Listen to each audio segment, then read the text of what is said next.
ჩვენ ვისმენთ და არ განსჭით ნაწილი 2 დაიწყეთ. ბავშვობაში ყულავა ქონდა რა. ხო. და მალავდი ძალიან საგულდაგულო და მიგიგენი და ალბათ რა ვიხდი 5-6 თვეს უგაცლიდი. როდესაც მაზლავენ ხოლმე ფულს, მაგალითად ვარს რომ ძაღლს უნდა უყიდო საჭმელი, 3 ლარ დაახლოებით ვიღებ და ვყიდავ 17 ლარის საჭმელს. რაღაცა ეგრე რა. ჩვენ ვისმენთ და არ განსჭით, ჩემი ჯერია.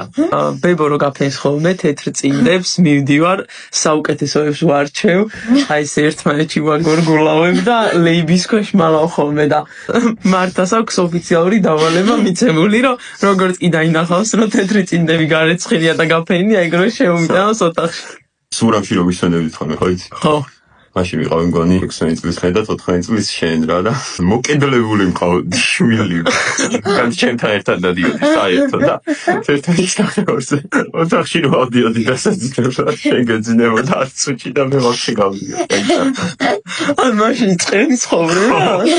დაბადების დღეზე რომ მიკეთებდით სურპრიზ, რო გიგონათ რომ მე არ ვიცოდი ის რაღაცა ჩუქარი, თქვენ რომ მიკეთებდით, ყველაფერი ვიცოდი. საინდა. არ ვიცი ვიპოვო. ფარდის უკან იყო დამალე. წინა წელს მართა რომ ხვედი და რო თქვი რომ ორივე საკონტროლოში 10-იანები მივიღეო, არ დაგიჭერე და მასწავლებელს დავურეკე და გადავამოწმე.